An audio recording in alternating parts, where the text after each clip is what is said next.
Assalamualaikum warahmatullahi wabarakatuh. A'udzubillahi minasyaitonirrajim. Bismillahirrahmanirrahim. Alhamdulillahilladzi ja'alana minal muslimin. Wassalatu wassalamu ala sayyidil arabi wal anjam wa ala alihi wa ashabihi ya nabi'al ulumi wal hikam amma ba'd. Ustadz Hamim Jufri, Ketua PCIM Australia yang sama-sama kita hormati. Kemudian ada Ustadz Rizky Muhammad Umar, Ketua PRIM Queensland ya. Kemudian ada juga Ketua PRIM Canberra ya, Ustadz Ahmad Fuad Fanani. Ada juga PRIM Queensland ya, Dr. Rizky Muhammad Umar, dan juga tamu semuanya barangkali, dan juga ada Ustadz Izzat tentu saja, dan Ustadz-Ustadz yang lain. Ini beberapa saya kenal dekat, bahkan guru-guru saya, senior saya, mentor saya, dan yang lainnya juga ada, juga kawan-kawan saya juga. Saya lihat juga ada juga yang dari Indonesia ya, dan semuanya jamaah, terutama yang di Australia yang dirahmati Allah Subhanahu wa Ta'ala, semuanya yang tidak dapat saya sebutkan satu persatu, tidak mengurangi rasa hormat saya. Alhamdulillah, senang sekali pada sore hari ini saya dapat bersilaturahim dengan saudaraku semuanya yang berada jauh di sana ya, di Australia, dan luar biasa ya kita dapat bersilaturahim, dan saya kira ini kesempatan yang baik sekali ya, sesuai dengan tagline Muhammadiyah yang kita hendak menginternasional ya. Saya kira nanti dari Australia akan menular ke tempat yang lain ya, pengajian-pengajian yang lingkupnya tidak hanya lokal tapi juga internasional. Terima kasih sekali lagi untuk memberikan kesempatan kepada saya untuk bersilaturahim dengan para ustadz semuanya, saudara semuanya di Australia. Baik, saya langsung saja karena waktunya terbatas. Alhamdulillah kalau di sini masih sore ya, tentu saja di Australia sudah malam ini ya. Saya akan share screen bahan diskusi kita pada sore hari ini. Saya izin Ustadz untuk share screen. Ya, silakan Tat. Iya. Belum bisa ya? Belum bisa ya? Saya udah ada nih. Udah saya kasih ini. Bentar, belum bisa. Udah bisa. Ya. Alhamdulillah.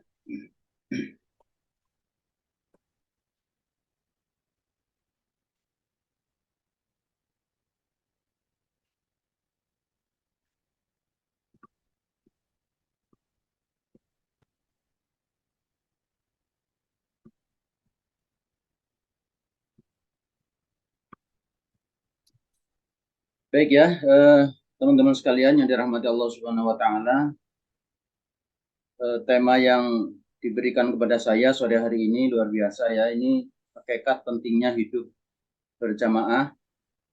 Kita akan bahas bagaimana pentingnya kita hidup berjamaah ya, yang dewasa ini tentu saja menjadi penting sekali ketika kita kaitkan dengan dunia modern saat ini ya. Saya akan menyampaikan bahan diskusi ini agak ringkas ya, nanti mari kita dalami lebih jauh ya, kita diskusikan tema yang sangat penting ini ya. Baik. Nah, tentu saja tema ini menjadi sangat relevan ketika kita kaitkan dengan dunia modern saat ini yang luar biasa. Kita disuguhi dengan kemajuan teknologi yang luar biasa ya, memudahkan kita untuk berbagai hal ya, tentu saja alhamdulillah, tapi di sana sini juga tidak menutup adanya berbagai hal negatif ya, berbagai hal negatif. Kemudian kita menjadi orang yang sibuk sekali ya, sibuk sekali. Jadi kalau saya bilang itu berangkatnya matahari belum keluar dan pulang matahari sudah terbenam, jadi jarang melihat matahari itu ya. Itu saking sibuknya luar biasa ya. Nah, tentu saja yang di Jakarta juga mengalami hal yang serupa ya, luar biasa padat, sehingga terkadang orang menjadi susah berinteraksi. Alhamdulillah melalui Zoom meeting dan lain-lain platform ini juga kita bisa untuk mengantisipasinya ya. Tapi jika kita tidak sikapi dengan baik, maka teknologi akan menjadi bencana ya. terutama dalam hal menggerus ya komunikasi antar sesama. Ya, misalnya pada gambar ini luar biasa ya, dan tampaknya bukan gambar ini ya, bukan hanya gambar ini saja, tampaknya ini sudah menjadi fenomena ya. Di rumah pun saya sempat mengalami, bukan sempat ya, kadang-kadang menghentikan pun kadang susah juga ya. Anak-anak kita itu kalau nggak diberikan sesuatu yang lain, itu kadang sulit juga ya. Jadi untuk kemudian menutup sama sekali ya tentu tidak mungkin, tapi bagaimana menyalurkan ya hal-hal yang semacam ini menjadi produktif dan menjadi baik ya. Semuanya melihat handphone masing-masing ya. Nah, bahkan anjingnya pun di sini melihat TikTok saya kira ya. Luar biasa ya. Ini gambar ini jelas ya, kenyataan ya hari ini yang terjadi ya, karena munculnya teknologi modern. Nah, teman-teman sekalian, ini juga misalnya tempat tinggal ya. Ini ada tulisan di Klikmo ya, di Klikmo Muhammadiyah mengkritik individualisme di apartemen dan perumahan ya. Nah, ini yang komen di tulisan ini kalau tidak salah saya baca ini Prof Mukti ya yang komen. Di mana orang hidup satu atap ya sekarang ini di apartemen satu rumah ya, tapi seringkali tidak kenal ya, tidak kenal, bahkan ketemu di lift gitu ya, ketemu di lift, ketemu muka, tapi tidak saling sapa, satu sama lain tidak kenal ya. Tidak semuanya ya, tidak semuanya, alhamdulillah ada juga apartemen-apartemen atau mungkin rusun ya. Kalau apartemen yang mewah mungkin ya memang seperti itu ya. Kalau rusun itu di Jakarta misalnya sekian rusun itu sudah ada RT RW-nya ya. Sudah ada RT RW-nya, dan masih banyak juga yang belum. Inilah. Jadi fenomena yang luar biasa di era modern ini, satu rumah bertetangga bahkan sampingnya persis gitu ya. Sampingnya persis kita tidak tahu ya. Karena ada model tempat tinggal ya, model tempat tinggal yang semacam ini apartemen ya. Oke.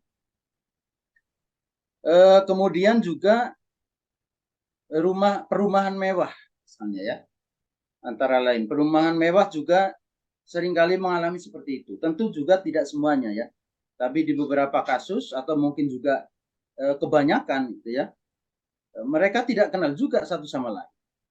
Rumahnya besar, seringkali temboknya juga tinggi-tinggi ya, sepi gitu ya, situasinya sepi, seringkali tidak ada interaksi ya. Kemudian satu sama lain juga tidak saling kenal. Jadi hidupnya menjadi individualis, ya, sendiri-sendiri semuanya. Ketemu pun hampir tidak pernah. Nah, teman-teman sekalian, tentu saja situasi semacam ini harus menjadi perhatian kita semua ya. Bagaimana mengatasi problem yang semacam ini ya. Zoom, betul, alhamdulillah teknologi mempertemukan kita ya. Kalau tidak ada platform semacam ini, betul-betul mungkin tampaknya tidak saling kenal sama sekali satu sama lain. Nah, ini yang ngetren ya. Ini ngetren sekali di Indonesia juga banyak yang pakai anti social club ya. Ini sweater ya. Sweater ini ngetren sekali. Banyak yang pakai anak-anak muda. Gitu. Nah, mungkin juga banyak yang salah paham mungkin ya. Kalau diterjemahkan ke arti bahasa Indonesianya menurut salah satu riwayat gitu ya, itu maksudnya enggak seperti ini ya. Maksudnya katanya sebenarnya klub ini adalah klub yang justru anti terhadap orang-orang yang anti sosial sebenarnya gitu ya. Tapi kalau melihat yang membuat kreatornya itu memang basicnya kan siapa itu dari Korea ini ya, dari Korea itu kan sebenarnya dia orang introvert ya, kemudian mengekspresikan dirinya melalui tulisan dan sweater ini ngetren ya, tapi belakangan juga dikonfirmasi kata beliau ini memang maksudnya bukan anti terhadap social club ya, tapi justru ingin menjembatani orang-orang yang anti terhadap social club gitu. Nah, mungkin setelah kaos ini viral ya, setelah kaos sweater ini viral, kemudian yang bersangkutan nggak lagi introvert gitu ya, memang sekarang sudah terkenal gitu ya. Pada awalnya ini ada ekspresi individu ya, di mana menggambarkan dirinya dan juga tentu saja kritik sosial. Nah, teman-teman sekalian yang dirahmati Allah, situasi semacam ini kalau kita tentu saja tidak sesuai dengan fitrah manusia itu sendiri.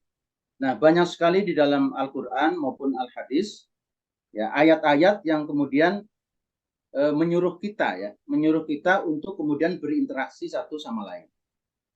Pada fitrahnya, jika kita melihat kepada surat Az-Zariyat, wa min kulli syai'in khalaqna zaujaini la'allakum tadhakkarun. Wa min kulli syai'in khalaqna zaujaini. Nah, kita melihat pada yang paling basic ya, bahwa pada asalnya ya, segala sesuatu itu berjodohan. Berjodohan artinya tentu yang satu butuh pada yang lain, gitu ya. Yang satu butuh pada yang lain. Jadi menyendiri, ya, menyendiri itu bukanlah fitrah daripada manusia.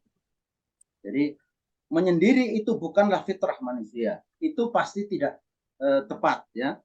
Pasti orang itu akan mendapatkan masalah karena yang fitrah adalah zaujain, berpasangan, ya. Berpasangan. Nah, ini nanti dari berpasangan ini kemudian nanti ada ayat lain yang cukup banyak yang kemudian mengarahkan kita untuk kemudian membangun community kan. Nah, ya ini misalnya kita kutip filosof Aristoteles ya yang terkenal sekali ya mengatakan bahwa manusia adalah zon politikon, ya, hewan yang bermasyarakat, orang yang punya karakter bermasyarakat. Jadi saya kira apa yang difirmankan oleh Allah Subhanahu wa taala itu banyak sekali mendapat penguatan ya, bukan hanya dari perspektif Islam ya, tafsir, tapi juga filosof yang notabene tidak mengenal Al-Qur'an gitu ya, tidak tahu menahu terhadap ayat suci, itu justru juga dalam penemuan-penemuannya, kesimpulan-kesimpulannya mengatakan bahwa seharusnya manusia itu berinteraksi satu sama lain gitu ya. Kalau kita lihat di dalam Muqaddimah Anggaran Dasar Muhammadiyah disebutkan dengan jelas di sana ya, bahwa hidup manusia harus bermasyarakat. Jelas sekali pada butir kedua kalau kita hendak singkat ya poin itu, maka di sana ditegaskan di dalam Muqaddimah Anggaran Dasar Muhammadiyah bahwa harus bermasyarakat. Nah, kalau kita lihat inilah karakter daripada warga Muhammadiyah ya. Karakter daripada warga Muhammadiyah di mana kita senantiasa ingin hidup bersama, bermasyarakat, tidak individualis. Ya, punya karakter sebagai organisatoris. Kalau kita melihat psikolog yang namanya Erich Fromm sama juga. Ya, dia mengatakan bahwa manusia menjadi kesepian ya jika terpisah dari lingkungan sosialnya. Jadi manusia justru ketika dia mengasingkan diri, ya mungkin maksudnya supaya ya menurut dia lebih tenang ya, individualis gitu ya, tidak peduli pada orang lain, justru pada saat itu dia kesepian. Itulah watak dasar, watak psikologis daripada manusia menurut Erich Fromm ya, bahwa dia memang tabiatnya harus berkomunikasi dengan orang lain. Nah, saudara sekalian yang dirahmati Allah, saya yakin tentu saja masih lebih banyak kajian ya, mungkin teori dan lain-lain yang teman-teman lebih paham ya ketimbang saya, yang tentu saja memberikan penguatan bahwa memang seharusnya manusia itu bergaul satu sama lain, berjamaah. Kalau dari ayat Al-Quran sudah jelas itu ya. Nanti ada beberapa juga hadis yang saya kutip di sini, dan dari perspektif yang lain pun banyak sekali penguatan bahwa jika manusia tidak berkomunikasi dengan orang lain, tidak berinteraksi, itu adalah suatu kesalahan ya secara fitrah. Itu bukan karakter dasar daripada manusia. Aslinya manusia harus berinteraksi dengan sesamanya. Nah, teman-teman sekalian yang dirahmati Allah, kalau kita lihat Erich Fromm kan sebenarnya itu melihat fenomena manusia modern ya, melihat fenomena manusia modern ketika pada abad pertengahan dikungkung oleh gereja ya dengan berbagai aturannya yang sangat mengikat, kemudian muncul dunia modern ya, dengan slogan pencerahannya, kemudian menemukan kebebasan dengan jargon freedom-nya, jargon liberty-nya. Tapi setelah setelah bebas mendapatkan kebebasan, ya, individualisme yang luar biasa seperti itu, ternyata manusia kesepian. Jadi apa yang didapat itu justru menjadi bumerang ya untuk dirinya sendiri. Jadi kalau saya hendak menyimpulkan ya, ternyata itu manusia itu berkutat antara inbound ya, dia terikat ya, terikat pada sesuatu dan atau bebas ya. Jadi terikat atau bebas. Pilihannya adalah terikat atau bebas. Kalau melihat sejarah Eropa ya, sebelum modern itu terikat ya, kemudian setelah modern menjadi bebas, kemudian nah mencari lagi tuh. Ternyata setelah bebas disimpulkan oleh Eric Fromm itu menjadi justru orang itu menjadi kesepian. Ya, kita itu hidup di tengah-tengah dunia modern ini ramai sekali gitu ya, ramai sekali sebenarnya, hampir kita tidak bisa menghindari, bahkan masuk kamar juga ramai karena grup WhatsApp-nya begitu banyak gitu ya. Tapi merasa kekeringan spiritual, merasa sepi dirinya seperti itu ya. Jadi tidak cukup manusia itu hanya berinteraksi dengan gadget. Nah, teman-teman sekalian, kalau kita melihat dua arah ini ya, kalau kita melihat kalau terikat itu ternyata orang tidak bisa ya terikat sedemikian rupa itu memberontak. Tapi bebas sedemikian rupa juga ternyata menimbulkan problem. Nah, seharusnya sebenarnya mestinya orang itu terikat. Terikat pada apa? Terikat pada sesuatu yang membuatnya bebas. Nah, ini sebenarnya mestinya seperti itu. Kalau kita melihat ya konklusi dari dua hal ini ya, ya harusnya manusia terikat. Kalau tidak terikat, kalau tidak mengikatkan diri kepada sesuatu ya, kepada orang lain, ya sendirian ya, merasa bebas itu tidak sesuai. Tapi kalau mengikatkan kepada sesuatu yang tidak tepat juga dia di bawah kontrol orang lain juga dia tidak merdeka, tidak senang, tidak nyaman. Seharusnya manusia itu harusnya adalah mengikatkan diri kepada sesuatu yang ikatan itu membuat dia merdeka. Nah, di sini tampaknya kita mendapatkan satu kesimpulan ya. Kita mendapatkan kesimpulan bahwa ternyata disinilah pentingnya ajaran Islam ya. Disinilah makna tauhid menemukan titik terangnya. Ya, kalau kita lihat seperti ini skemanya ya. Jadi kalau kita lihat ternyata inilah yang dimaksud dengan akidah ya. Jadi akidah itu kan kita terikat ya, mengikatkan, ikatan gitu ya. Akidah yang intinya adalah tauhid itu kan sebuah ikatan. Kita mengikatkan diri kepada kekuasaan Allah, ya rely to Allah. Ya kita berpasrah kepada Allah. Nah, tapi pada saat kita mengikatkan diri kepada Allah Subhanahu wa taala, ternyata di sanalah kita menjadi bebas kan gitu ya. Sebab jika manusia tidak mengikatkan diri kepada Allah Subhanahu wa taala, maka dia akan terikat pada yang lain gitu ya. Dia akan berbuat karena yang lain. Jadi kalau tidak karena Allah, kalau tidak lillahi taala gitu ya, maka dia akan lil yang lain. Dia akan terikat pada yang lain. Tidak pernah manusia itu tidak terikat. Jadi kita bersandar terus kepada yang lain ya. Kita selalu menyandarkan diri kepada yang lain. Persoalannya adalah tempat yang dijadikan kita bersandar itu seringkali itu justru merugikan kita, begitu ya. Kita bersandar kepada sesuatu yang labil, bersandar kepada sesuatu yang labil, yang mendiskreditkan kita. Bersandar pada jabatan pun labil. Kadang kita dapat, kadang enggak. Bersandar pada uang, ya. Bersandar pada uang, ya. Selama ada uang mungkin stabil itu hidup, ya. Tapi jika tidak ada uang, tidak stabil. Jadi up and down, ya. Jadi jika kita bersandar kepada sesuatu yang tidak stabil, maka tentu saja hidup kita menjadi tidak stabil. Nah, karena itulah Allah menyuruh kita semuanya untuk kemudian semuanya itu karena Allah, lillahi ta'ala. Ya, sebab apa? Sebab bersandar hanya kepada Allah lah yang membuat manusia itu aman, karena Allah tidak punya kepentingan. Ya.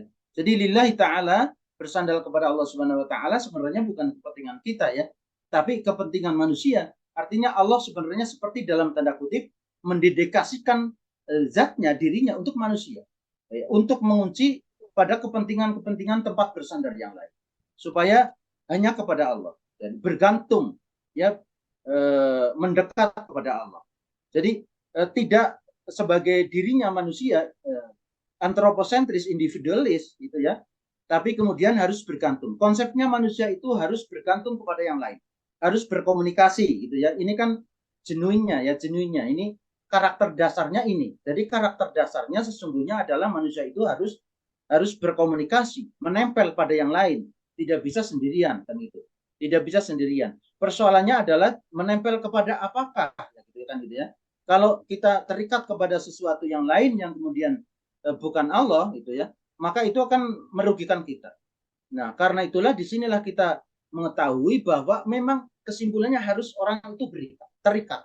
Ya, kalau freedom sama sekali bebas itu justru menyalahi fitrah, ya, baik di dalam perspektif Al-Quran maupun dalam tadi tokoh-tokoh lain yang sedikit saya kutip itu. Memang harus menempel kepada yang lain. Nah, tempat menempel itulah akidah. Ikatan artinya mengikatkan diri kepada Allah Subhanahu wa taala. Yang satu itulah jantungnya, ya.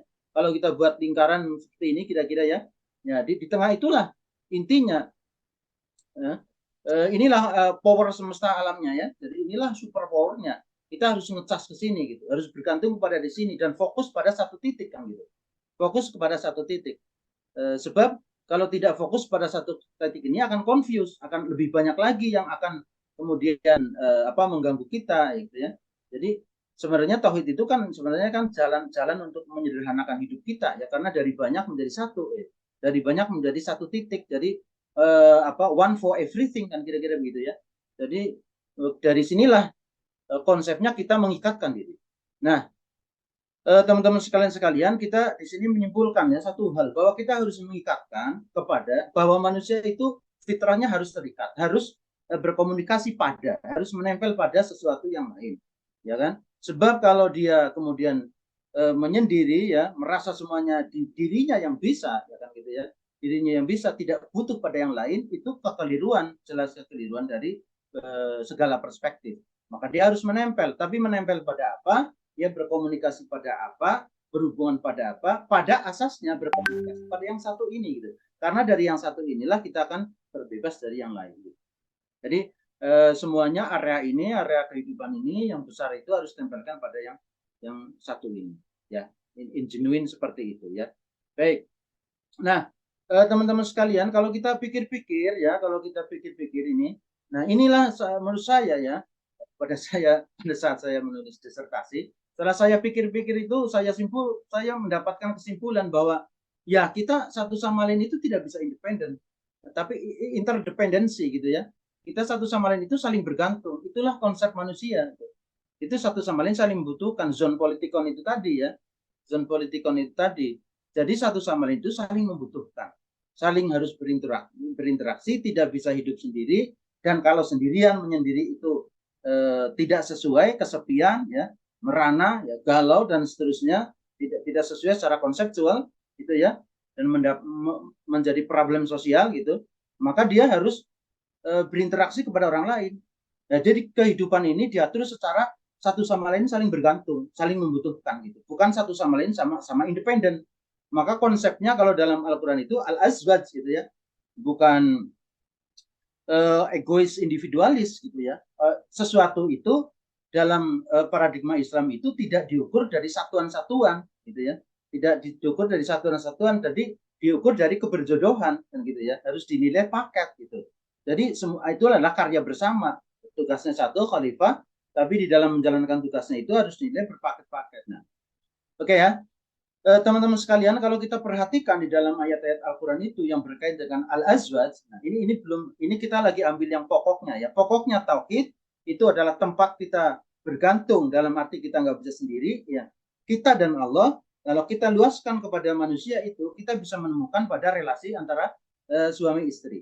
Jadi hubungan untuk saling berkomunikasi yang paling basic, ya, itu adalah dua orang itu, ya, al-azwaj, yaitu laki-laki dan perempuan. Itulah, ya. Jadi itulah yang miniaturnya adalah dua orang laki-laki dan perempuan suami istri. Itu miniatur daripada kita kemudian membangun unit jamaah terkecil. Kalau saya simpulkan, unit jamaah terkecil yaitu antara laki-laki dan perempuan yang terjalin menjadi suami istri. Itulah embrio atau unit jamaah terkecil. Basicnya tadi tauhid kita dan Allah itu. Nah, di atasnya unit terkecilnya adalah relasi antara kita dan istri atau suami. Nah, kalau orang bilang katanya hidup bersama-sama semuanya itu berisik, terlalu ramai, ya kan? Sendirian itu terlalu sepi. Nah, yang pas berdua, gitu kan? Orang gitu ya. Jadi ini unit terkecilnya ya. Oke, dan ini sudah dicobakan ya, misalnya di Kibut ya, di dulu banget ini secara dulu ya, saya waktu menulis juga itu di Israel atau di sistem-sistem yang sangat komunis itu ya, komunis dan ateistik, dicobakan satu sistem di situ di Kibut dulu. Kalau saya yang baca di Kibut Israel itu dicobakan bahwa persaudaraan itu satu negara, jangan one by one ya, suami istri, jangan.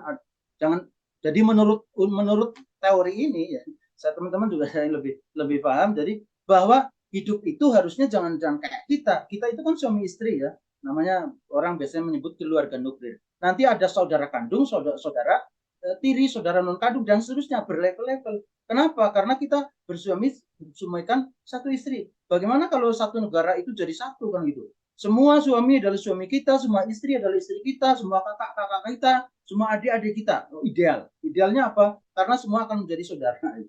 Kira-kira konsep semuanya seperti itu ya, konsep filosofisnya. Tapi dipraktekkan nggak bisa. Ternyata setelah dipraktekkan seperti itu, dipergilirkan, diatur, kapan musim nikah, kapan musim punya anak, secara imajinatif, itu seperti bagus gitu ya. Satu negara, satu kesatuan. Jadi kapan musim kawin, kapan musim beranak, kapan musim bisa diatur karena semua adalah bersama itu. Tapi ternyata manusia itu menjadi justru merasa galau gitu ya. Nggak ada ruang privasi gitu. Nggak ada ruang privasi. Akhirnya saat itu di Kibut itu orang kembali curi-curi nikah satu sama seperti pernikahan tradisional, keluarga nuklir, keluarga yang diajarkan dalam Islam. Kenapa? Karena orang butuh ruang privasi, tapi nggak bisa sangat private dan sendiri, itu menyalahi fitrah. Nah, karena itulah ruang privasi yang pas, unit terkecilnya adalah suami istri itu. Suami istri adalah ruang privasi. Sebenarnya nggak sebenarnya privasi gitu ya. Jadi ruang privasi unit terkecil itu, tapi nggak privasi itu sebenarnya apa? Antara dua orang, itulah azwaj gitu. Jadi itu tingkat komunikasi di unit terkecilnya itu adalah suami istri. Kalau kita tarik yang lebih besar lagi, ini maksud saya mengatakan di sini basic instinct of intimacy in the interdependency ya. Ada feeling untuk penyatuan, feeling yang basicnya suami istri. Kalau kita tarik feeling bagaimana kita bersaudara, yang menjadi embrio kita berjamaah bersama-sama. Ini suami istri kan jamaah hanya imam dan makmum satu orang ya. Nah, kalau kita tarik apa sih sentimen utamanya kita kemudian berkumpul satu sama lain gitu ya. Kalau kita pikir-pikir, itu yang terbesar itu adalah persaudaraan antar iman. Iya. Apakah ini ada orang mengatakan bahwa persaudaraan antar manusia, kalau antar iman itu eksklusif gitu. Nggak bisa, manusia terlalu besar karena ruang besarnya manusia kan gitu ya. Ruang besarnya manusia. Kalau di antara manusia dan hewan, kita mencari saudara sesama manusia. Tapi kalau di antara manusia, kita selalu mencari identifikasi alasan untuk berkumpul. Di bawahnya selalu seperti itu. Ya, naturalnya seperti itu. Ya, misalnya di Australia kita akan mencari unit di bawahnya untuk menyatukan kita, yaitu Muhammadiyah. Nah, dalam sekup manusia, maka unit yang paling dekat di bawahnya adalah iman. Misalnya saya kalau ke umpamanya teman-teman di luar negeri atau saya ke luar negeri begitu ya, di situ yang akan dicari siapa? Yang terdekat untuk kita berjamaah. Itu nggak mungkin sendiri, kita pasti di situ nengok orang lain. Pada saat di tempat asing sendirian, pertamanya lagi saya waktu itu ke Qatar mau hilang kan gitu ya. Ya di situ yang dicari siapa? Carilah saudara kandung. Nggak ketemu, sulit ya. Carilah teman se-Indonesia. Mungkin ketemu, mungkin lebih sulit, mungkin sulit juga gitu ya. Atau tetangga sulit. Carilah sesama Muhammadiyah. Mungkin bisa saja lebih sulit juga, tapi carilah teman seiman, itu lebih mudah gitu ya, ketemu di situ. Jadi lebih banyak ruangnya besar. Jadi sentimen untuk berjamaah itu yang ruang terbesarnya. Jadi saya kira adalah keimanan itu. Tapi disinilah tempat untuk kemudian bagaimana berinteraksi dengan kemanusiaan secara luas. Jadi harus ada alasan yang menjadi sarana untuk kemudian kita berpacu dalam ruang yang luasnya. Jadi ideologinya ya iman itu, dengan dasar iman itulah kemudian kita bersaudara bagaimana bersikap yang baik pada saat berinteraksi dengan orang lain. Itu. Jadi saya simpulkan ini di ruang agak terkecilnya ya, mungkin mohon maaf kalau agak bulat ini. Jadi ruang terkecil interaksi itu yang embrio berjamaah itu yang paling embrio sekali adalah kita dan Tuhan, kita dan Allah. Itulah ruang kita bertempel untuk membutuhkan yang lain. Embrio berjamaah lah dalam tanda kutip seperti itu ya. Nah, kalau kita tarik ke manusia, relasi antara manusia, jadi unit terkecilnya adalah suami istri. Ya, maka suami istri ini menjadi penting sekali kalau mau dibahas bisa kita bisa panjang sekali gitu, karena suami istri itu, keluarga itu menjadi cita-cita hampir semuanya. Kalau kita bicara cinta nanti ya, itu semua orang mendongengkan ini, jadi menjadi cita-cita utamanya orang hidup gitu. Nah, jadi suami istrilah ini adalah ruang berjamaah yang unit terkecil antara imam dan makmum. Nah, inilah sehingga orang itu bisa bergerak antara ruang besar di mana berinteraksi dengan orang lain kembali kepada ruang kecil, tapi tetap di situ bukan individualis, tapi di situ menemukan teman, yaitu suami atau istri. Ya, inilah titik tengahnya ya. Titik tengah antara inbound di dalam ikatan atau kemudian di dalam kemudian freedom atau freedom itu di dalam kebebasan. Jadi terikat bersama berjamaah tapi tidak saling mendiskreditkan seperti itu ya. Baik teman-teman sekalian, itu di paparan embrionya saya akan percepat. Saya lihat ini udah hampir 5:30 ya. Baik, sekarang mari kita lihat karena rule kita sekarang kita sudah menemukan titik temu ya, embrio dasarnya secara filosofis maupun dalam kita tempelkan ke dalam kajian Al-Quran tadi. Nah, maka kita harus bersandar pada Al-Quran ini panduannya, tidak lagi yang lain gitu. Maka kita bisa masuk kepada ruang ritual misalnya ya. Kalau kita masuk ke dalam ruang ritual, banyak juga ayat-ayatnya tentu saja. Nah, ini yang saya sitir di sini, maka waqimus shalah wa atuz zakah warka'u ma'ar raki'in, gitu ya. Maka kita diperintahkanlah untuk sholat berjamaah. Nah, oke. Sholat berjamaah. Bahkan dalam ritual pun begitu ya. Kita ingin menggarisbawahi bahwa bahkan dalam ritual pun yang paling privacy, bahkan gitu ya. Dalam ritual yang paling genuine pun kita itu oleh Allah Subhanahu wa taala tetap harus diperintahkan untuk bersama-sama, berjamaah gitu ya. Untuk berjamaah seperti itu. Luar biasa ini. Oke. Ini untuk ritualnya. Yang jelas-jelas itu sebenarnya adalah koneksi kita dengan Tuhan, tapi di situ berjamaah. Nah, sholat berjamaah sebanding dengan 27 derajat dan seterusnya, teman-teman sekalian lebih banyak hafal hadis-hadisnya. Intinya apa? Intinya di dalam ritual kita direkomendasikan di situ ada message besar bahwa kita tetap harus di sana ada ajaran-ajaran untuk membangun jamaah. Nah, sholat jamaah kalau kita risi filosofisnya itu betul-betul inilah ajaran dasar yang kalau kita replika dalam kehidupan itu mungkin sudah cukup gitu ya. Jadi filosofi sholat berjamaah itu tampaknya mungkin sudah cukup untuk dijadikan kita sandaran mengambil pelajaran bagaimana hidup berjamaah di situ ya, tata aturan di mana orang berkumpul berkelompok dengan aturan yang sangat jelas, siapa imam, siapa makmum, regulasinya clear ya. Bukan berkumpul hanya berkumpul. Ya, betul ya. Ada orang berkumpul tapi tujuannya beda-beda, ada nongkrong bersama tujuannya beda, ada yang kita maksud jamaah an-nizam gitu ya, jamaah berkumpul yang terorganisir dengan baik gitu ya. Ya, sholat jamaah itu udah jelas sekali bagi kita ya. Jadi berkumpul yang terorganisir, bukan sekedar bersama-sama di situ nongkrong bersama atau geng ya, barangkali itu seperti itu ya. Jadi ada berkumpul tapi bukan jamaah, jadi confused, tidak punya arah. Baik teman-teman sekalian, kalau kita lihat sholat 5 waktu itu adalah being together with our neighbor ya. Jadi kita bersama tetangga di situ sholat 5 waktu. Sholat jamaah itu adalah kira-kira being together with our community kan gitu ya. Sholat Jumat itu mempertemukan kita satu desa, satu RT mungkin lingkupnya. Nah, haji dan umroh being together with the world kan gitu ya. Ketika kita haji dan umroh, kita dipertemukan untuk seluruh umat manusia ini satu dunia. sebenarnya dari ibadah saja kita sudah cukup diajarkan oleh Allah Subhanahu wa taala untuk membangun kebersamaan, bukan hanya tingkat tetangga tapi kemudian tingkat desa, tingkat dunia ya. Oleh karena itulah mungkin disinilah salah satu pertimbangan ulama fikih ketika ingin ketika berfatwa bahwa sholat Jumat sebaiknya satu kampung jangan ada 2 masjid gitu ya. Itu kan saya kira pertimbangan sosiologis gitu ya. Kenapa? Karena pesan message utamanya adalah untuk kita bersama-sama dengan jamaah di dengan ketemu itu menghilangkan miskomunikasi. Tentu saja itu adalah jendela utamanya. Kalau nggak pernah ketemu sering komunikasi seperti itu. Baik. Oke, teman-teman sekalian, sedikit lagi saya coba lagi ini.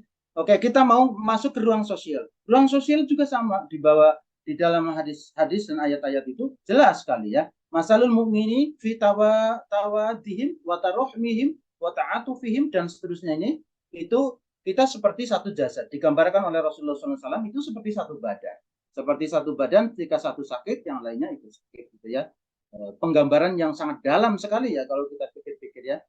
Sangat dalam sekali. Kalau ada saudaraku yang sakit di sana, yang dizolimi di sana, langsung tersentuh kita. Ada perasaan itu, karena itu badan kita, gitu ya. Atau ini ya, al-mu'minu lil mu'mini kal bunyan yashuddu ba'du ba'dan. Jadi seperti bangunan, satu kesatuan, tidak bisa dinilai satu-satu ya, tapi harus semuanya seperti itu ya. Nah, teman-teman sekalian, ini dalam sekali menurut saya ya. Rasulullah bersabda, la yu'minu ahadukum hatta yuhibba li akhihi ma yuhibbu nafsihi. Sampai-sampai kalau ada orang lain saudara kita yang senang, ya kita harus rasa senang gitu. Ya, sedih rasa sedih ya, itu kan dalam sekali ya. Gampang diucapkan, nggak gampang dipraktekkan gitu ya. Iri dan seterusnya kan seringkali yang muncul dalam. Oke. Nah, kemudian pada asasnya ini saya ingin menyampaikan ada 3 asas ya di dalam kita, asas dasar di dalam kita membangun jamaah, kebersamaan, community ya, membangun masyarakat. Dasar utamanya saya kira adalah ya, bisa beberapa perspektif.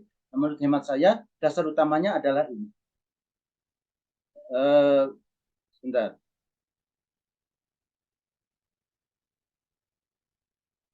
Ya. Baik, di sini ya. Dasar utamanya ini Ali Imran Al-Hujurat, tadi Al-Hujurat ini mengatakan di sini apa? Di sini adalah inna khalaqnakum min dzakarin wa unsa wa ja'alnakum syu'uban wa qabailan, berkelompok-kelompok. Ini yang saya garis bawahi, ta'arafu. Asas pertamanya adalah saling kenal. Nah, itu asas utamanya. Jadi kalau sudah kita berkumpul atau dimanapun, asas utama kita hidup bersama adalah saling kenal. Kalau kita membangun community misalnya ya, asas utamanya itu. Karena dengan tidak kenal maka akan banyak miskomunikasi. Dengan kenal semacam ini tentu saja akan menjadi pintu pembuka untuk bersama. Jadi mengenal, asas utamanya adalah saling kenal. Ta'arofu, itu asas utamanya. Jadi jadikanlah sebuah komunitas itu saling kenal. Kalau diam bersama dalam satu perumahan umpamanya, tapi satu sama lain tidak saling kenal, itu sudah menyalahi asas utama. Pasti akan miskomunikasi. Satu atap, satu gedung, satu rumah, tetangga bahkan, tapi tidak saling kenal, itu sudah menyalahi asas pertama yang sangat fundamental. Yang kedua adalah saling tolong-menolong. Ya, ta'awun alal bir wa taqwa. Jadi kalau sudah saling kenal ya apa kepentingannya? Memang saling tolong-menolong. Memang kalau kita nggak tahu ayat Quran pun, kalau kita kemana-mana nengok teman, biar saja ada teman, apa kepentingan utamanya? Ya supaya ada yang nolong kita. Kita berharap kalau berkumpul, kalau ada sesuatu kita bisa menolong pada yang lain. Kalau sendirian mau teriak pada siapa kan gitu ya. Jadi maka yang ditetapkan oleh Quran jelas ditegaskan bahwa jika bersama itu asasnya adalah memang untuk satu sama lain saling menolong. Apa gunanya jika sudah bersama-sama kok tidak saling menolong? Nah gitu ya kan. Jadi sudah ta'aruf, itu adalah ta'awun yang kedua gitu ya. Itu fungsi yang keduanya. Yang ketiga adalah amar ma'ruf nahi munkar, ta'muruna bil ma'ruf wa tanhauna 'anil munkar. Saling mengingatkan di dalam kebaikan dan mencegah kemungkaran. Ini 3 asas fundamental saya kira ya. Nah, kalau kita sudah berkumpul ya ini mengingatkan, mengajak kebaikan dan mencegah kemungkaran. Kalau sudah berkumpul tapi semuanya keep silent, tidak ada yang mengingatkan kebaikan, ya ini asasnya salah. Jadi ada 3 asas yang sangat fundamental untuk kita membangun. Yang pertama adalah ta'aruf, yang kedua adalah ta'awun, yang ketiga adalah amar ma'ruf nahi munkar. Baik, oleh karena itu teman-teman sekalian tentu saja harus ada upaya di dalam ini menjadi kajian kita yang penting sekali saya kira. Bicara soal hidup berjamaah saya kira bukan hal remeh-temeh ya, tapi sesuatu yang sangat fundamental sekali ya di dalam kita membangun kehidupan. Oleh karena itulah ada beberapa hal kiranya yang bisa kita realisasikan ya, umpamanya ya ini bisa jadi kajian yang penting sekali untuk meneliti tema-tema sosiologis saya kira yang berkaitan dengan hidup bersama ya semacam ini ya. Nah, ini juga ada riset yang berkaitan dengan ini ya. Saya kira sudah ada banyak juga riset ya. Bisa kita hubungkan dengan apartemen dan lain-lain. Saya kira itu menjadi kepentingan kita. Ya karena ini bukan apa-apa, ini adalah mandat dari Al-Quran itu sendiri. Bukan hanya mandat Al-Quran, bahkan itu secara natural memang itu karakteristik dasar daripada manusia kan gitu ya. Tanpa Quran pun ini menjadi udah banyak alasan ya dari yang lain. Nah, teman-teman saya melihat sedikit saya karena dikasih tema ini oleh yang saya Ustadz Iza ya mentor saya juga ini. Saya cari tahu sebenarnya RT RW itu di mana sih?